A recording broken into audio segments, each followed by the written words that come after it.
电压力锅不通电了，怎么回事？这是客户刚刚拿过来的，说现在一点反应都没有了。不过自己拆开看了一下，没找出是什么原因。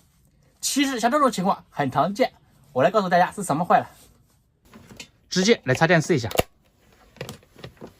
这边原来有个旋钮的，不过客户说自己拆了没有装上去，直接把这个电饭煲送过来了啊。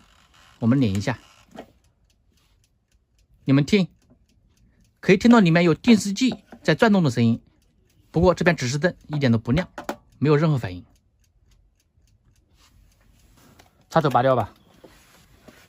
像这个问题，我们首先看一下这个电源线有没有破损、破裂之类的，看着还可以。那我们就直接把它翻过来看一下内部。你们看上面盖子它也没装啊，里面就是这样子的。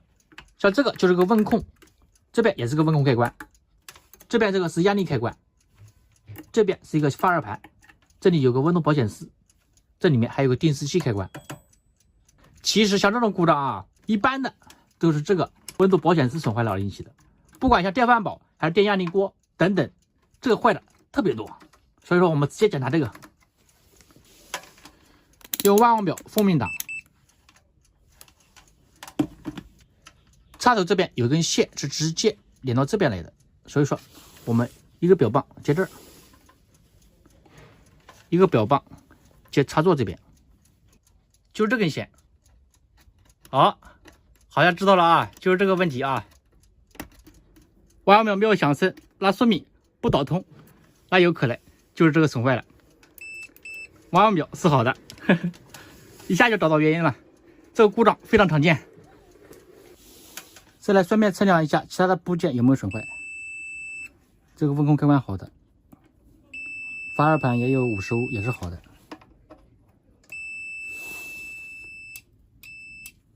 压力开关也是好的。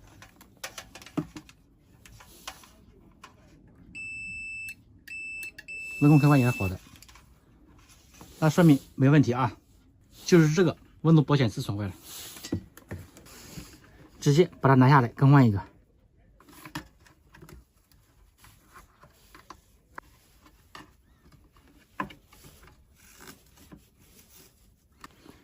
这边直接剪掉。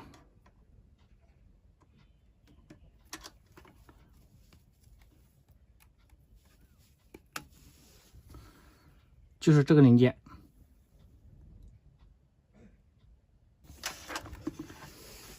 再用万瓦表测量一下，你们看，不响，看到吗？肯定就是它了。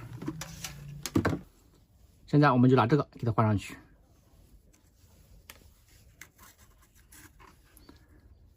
直接把这个线给它绕在上面就可以了。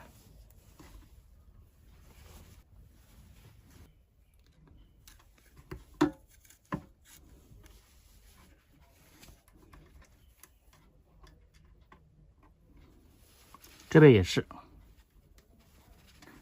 就把这个管子给它套好，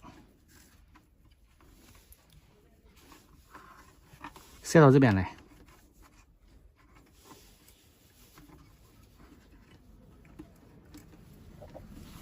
给它压住，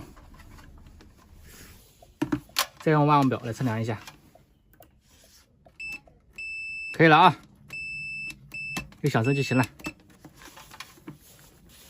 插头插上去试一下，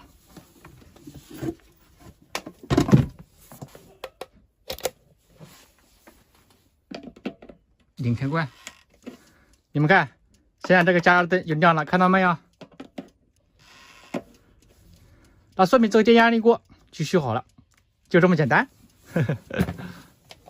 插头拔掉吧，这灯就灭了。所以说，电饭煲、电压力锅不通电，大部分都是里面的温度保显示损坏了，我们一换就好，轻松搞定。